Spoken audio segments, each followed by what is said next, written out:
September 1945, East Yorkshire. Late afternoon, sky bruised with rain.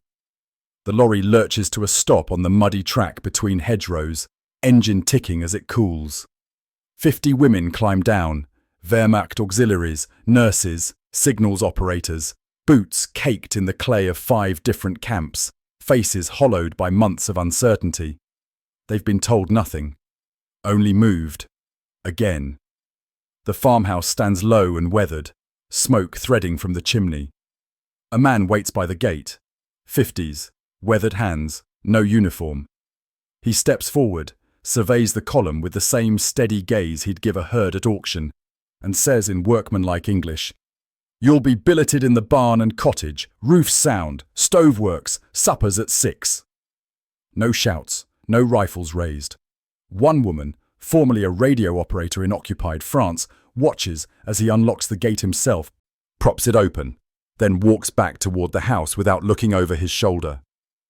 She will remember, decades later, that single act. The unguarded gate. If you want to understand what separated civilization from chaos in 1945, what made restraint a weapon stronger than vengeance, stay with this story. And if you haven't already, hit subscribe. You're going to want to see where this leads. They had been taught what to expect. British propaganda, they were told, lied, but so did their own. In the final months of the war, whispers spread through Wehrmacht barracks and auxiliary stations. Surrender meant summary execution, forced labour unto death, starvation rations, systematic brutality. Some had heard stories from the Eastern Front, stories of what happened when armies broke. They assumed the same rules applied everywhere. These 50 women had spent the spring and summer of 1945 in transit, displaced, questioned, reclassified, moved from holding camps to processing centres to rural work details as Britain scrambled to manage over 400,000 German POWs on its soil. They expected the barn to be a cage. They expected the farmer to be a jailer. They expected the work to break them. Morning comes early on a working farm. At 5:30, the farmer's wife, a woman in her 60s with flour on her apron, knocks on the barn door and sets down 2 tin kettles, one full of porridge, one full of tea. She doesn't linger, doesn't smile, doesn't scowl, just nods and walks back across the yard. The women gather in wary silence. The porridge is plain but thick. The tea is strong, properly brewed, served in chipped enamel mugs that someone has bothered to rinse. One woman, a former Luftwaffe clerk from Hamburg, lifts the mug to her lips. Her hands shake, not from cold, from disbelief. It's the tea that does it, not kindness, not mercy, just order, routine. The assumption that human beings, even enemy ones, should be fed properly at the start of a working day. She drinks. And for the first time in months, she tastes something other than fear. The mug becomes her tether. That simple tin vessel, dented at the rim, will anchor every memory of what comes next. Britain's treatment of Axis POWs was not accidental. It was policy, drafted, codified, enforced. From 1939 onward, the War Office issued clear directives rooted in 4 pillars: security, detention without cruelty. The barbed wire itself was the punishment. No additional suffering required. Intelligence. Cooperative prisoners provided better information than brutalized ones. Diplomacy. Compliance with the Geneva Convention protected British POWs held abroad. Reciprocity mattered. Morality. The directive was explicit.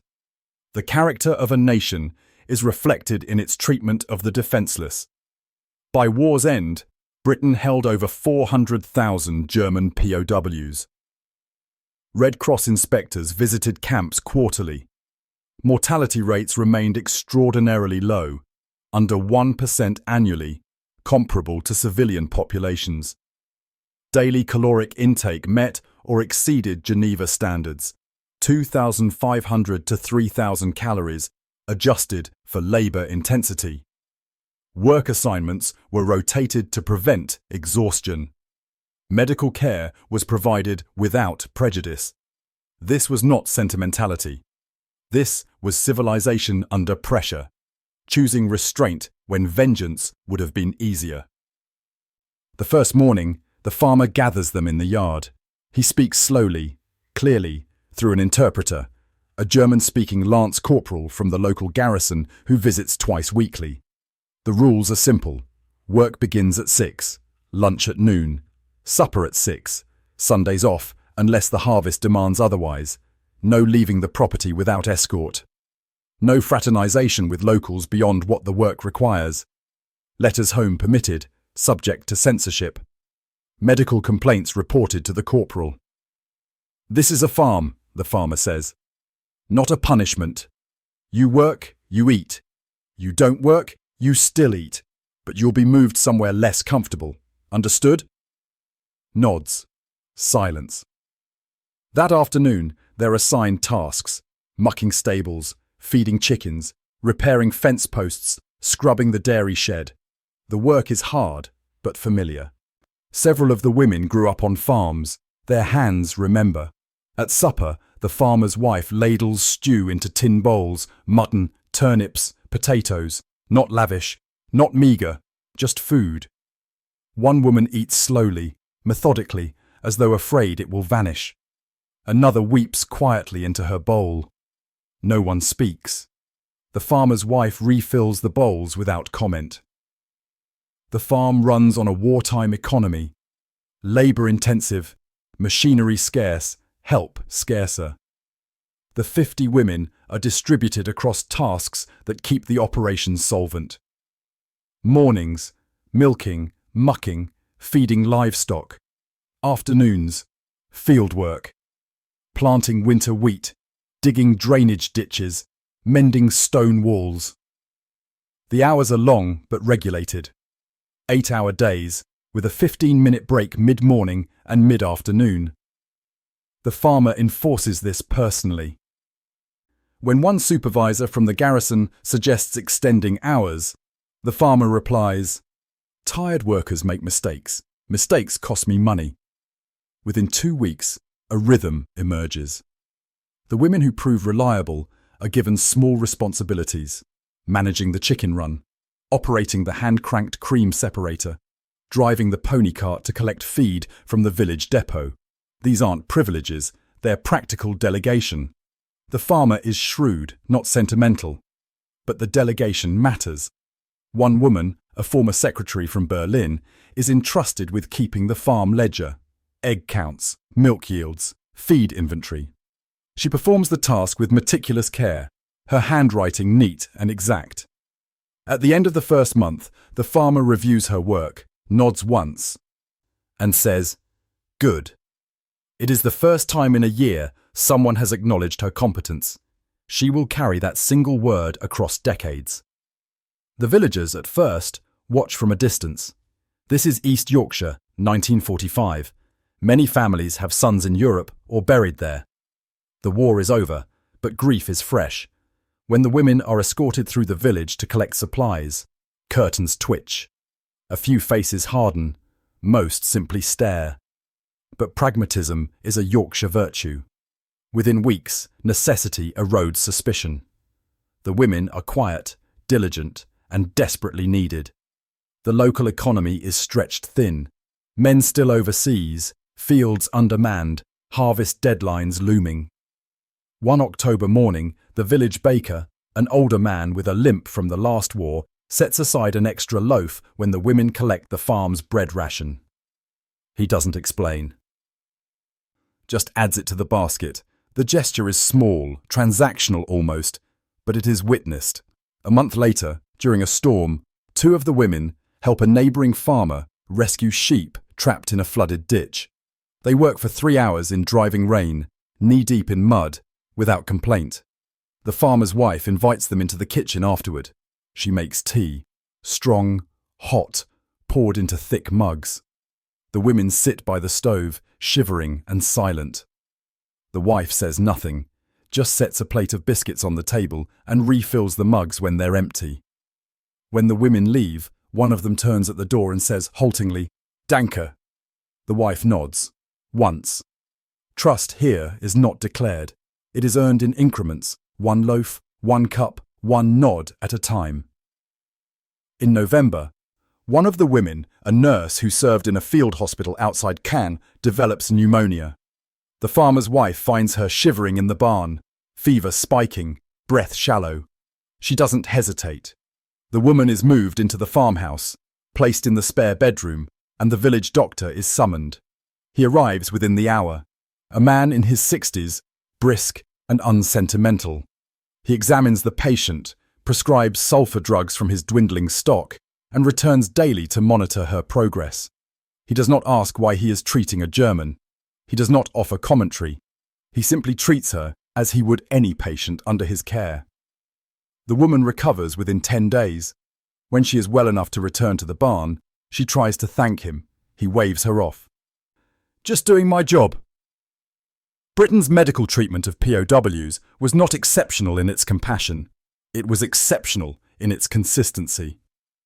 Across the camp system, POWs received the same standard of care as British civilians. Triage based on need, not nationality. Mortality from disease and injury remained statistically negligible. The system worked not because it was kind, but because it was professional. Restraint here was indistinguishable from duty. December brings the first frost, and with it, Christmas. The farmer is not religious, but his wife is. On Christmas Eve, she asks the interpreter if any of the women would like to attend midnight service at the village church. 12 volunteer. They walk through the cold dark, escorted by the lance corporal, and slip into the back pews. The church is plain, stone walls, wooden benches, candles guttering in the draught. The vicar, an elderly man with a voice like gravel, delivers a brief homily on peace and forgiveness. Then the congregation sings. Silent Night. First in English. Then, after a moment's hesitation, in German. Stille Nacht, heilige Nacht. The women's voices are soft, uncertain at first, then stronger. An old woman in the front pew turns, meets one woman's eyes, and nods. After the service, the vicar distributes tea and biscuits in the parish hall. No one segregates. The women stand awkwardly by the door until a farmer's wife gestures them toward the table. They drink their tea in silence, surrounded by villagers who have lost sons and brothers, who harbour grief and anger and exhaustion. But tonight, no one speaks of it. Tonight, there is only this: chipped teacups, plain biscuits, a hymn sung in 2 languages. One woman will write, 50 years later, "It was the first time I believed we might be forgiven." We're halfway through this story, and if it's challenging what you thought you knew about war and humanity, you're not alone. Subscribe now, because what happens next will redefine how you see restraint, power, and civilization itself. By January 1946, the restrictions begin to loosen. The women no longer require constant escort. Those assigned to village errands walk unaccompanied, trusted to return. No one runs. Where would they go? The farmer begins consulting 2 of the women, both former agricultural workers, on crop rotation and livestock breeding. Their advice is sound. He follows it. In February, one woman is given the keys to the tractor. A small, sputtering Fordson that requires coaxing and profanity in equal measure. She operates it competently, even affectionately. The farmer watches from the gate, arms folded, then turns away satisfied. Trust is a currency that accrues slowly, and the women respond in kind. During the spring planting, a brutal, all-hands scramble to get seed in the ground before the rains, several women volunteer extra hours without prompting. They work past dusk, mud-caked and silent, because the work matters, because competence is its own form of dignity. The farmer notices. At supper that night, he stands and says simply, Good work today. It is enough. One woman will recall, we were no longer prisoners performing labour. We were workers performing a task. The difference is everything. The letters begin arriving in spring. Short, censored, but honest. The women write to families in occupied Germany, mothers, sisters, children scattered across the rubble. The British censor reviews each letter, redacts operational details, and approves the rest. One letter, intercepted and preserved in post-war archives, reads, I am in England. I am not mistreated. I work on a farm. The food is plain but sufficient. The people are cold but not cruel. I am alive. I will come home. These letters ripple outward. Families in Hamburg, Berlin, Munich receive them and realize the propaganda lied. Not about everything, but about this. The British are not monsters. Surrender is not death. Some historians argue these letters, collectively, did more to undermine the Nazi narrative than any broadcast or pamphlet. They carried the authority of lived experience. They could not be dismissed as enemy lies. Back on the farm, one woman asks the interpreter if her letter reached home. He checks his records. It was delivered. She nods, asks nothing more. Hope here is rationed carefully, but it is no longer extinct. By spring, the women are permitted small freedoms. A makeshift library is established in the barn, donated books, mostly English novels and technical manuals, a few German classics salvaged from who knows where. The women read voraciously. Goethe and Dickens side by side. On Sunday afternoons, some gather for informal language lessons. A schoolteacher from the village volunteers her time, teaching basic English in exchange for help with her garden. The exchange is unspoken but understood. Competence for dignity, effort for respect.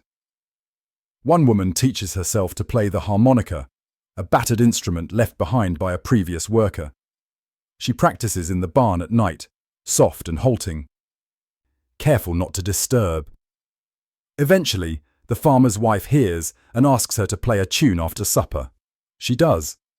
A simple folk melody, something her father taught her. The farmer's wife listens, hands folded in her lap, and says, "That was nice." These are not grand gestures. They are the small scaffolding of civilization. Books, language, music. The assumption that even in captivity, the mind and spirit deserve care. Not everything runs smoothly. In March, a young guard from the garrison, new, angry, perhaps drunk, shouts at one of the women for a perceived slight. He shoves her. She stumbles, catches herself on a fence post. The farmer sees it. He walks over, stands between them, and says quietly, "Leave." The guard blusters. "I'm in charge of—" "Not on my land. Leave." The guard reports to his commanding officer, expecting support. Instead, he's reassigned. The officer visits the farm the next day, apologizes to the woman, and reiterates the policy. The barbed wire is the punishment. Nothing more. The woman, shaken but unharmed, returns to work. The other women watch and understand. The system protects them. Not because they are valued, but because the system values order. Cruelty is inefficient. Restraint is doctrine. This is not mercy. It is something colder, more reliable, discipline. Late one evening, after the others have gone to bed, one woman sits alone by the stove. She is 32, a former signals operator, mother of 2 children she hasn't seen in over a year. She holds her tin mug, cooling tea forgotten. She is thinking. If the propaganda lied about this, about surrender, about the British, about what awaited prisoners, what else was false? The question is quiet, internal, dangerous. She does not speak it aloud. But it grows, rooting in the space between what she was taught and what she has lived. Years later, in a recorded interview, she will say, "I did not become an Anglophile. I did not forget my country. but I learned that cruelty is a choice, not a necessity. And that changed everything. This is the invisible yield of restraint. Not gratitude, but doubt. Doubt in the narratives that sustained the war. Doubt in the inevitability of brutality. Doubt is the first seed of peace. The war in Europe ends in May 1945, but the women remain. Repatriation is slow, bureaucratic, complicated by the chaos of occupied Germany. By late 1946, the process accelerates. The women are interviewed, cleared, and offered passage home. Most accept. A few ask to stay longer.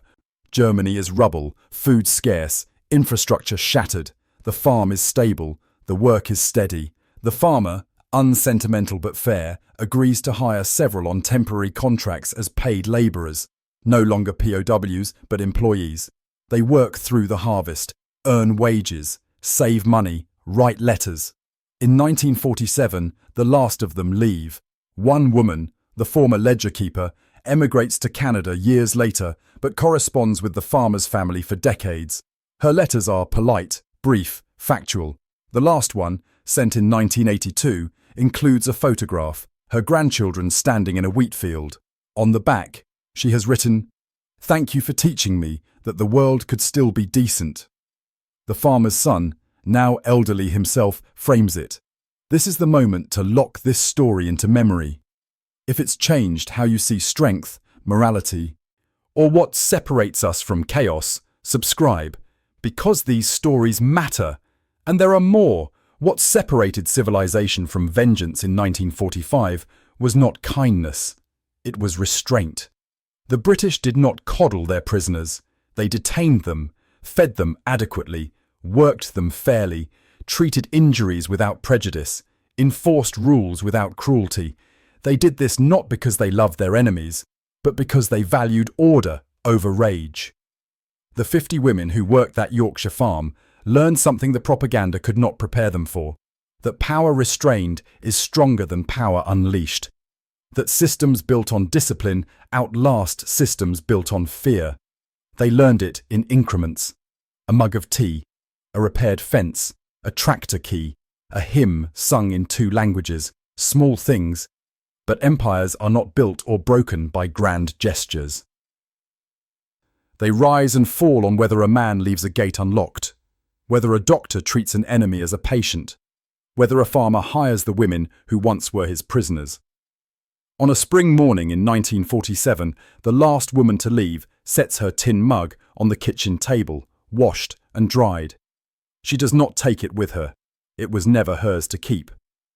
The farmer's wife picks it up, inspects it for chips, and returns it to the shelf with the others. The mug remains. The woman does not.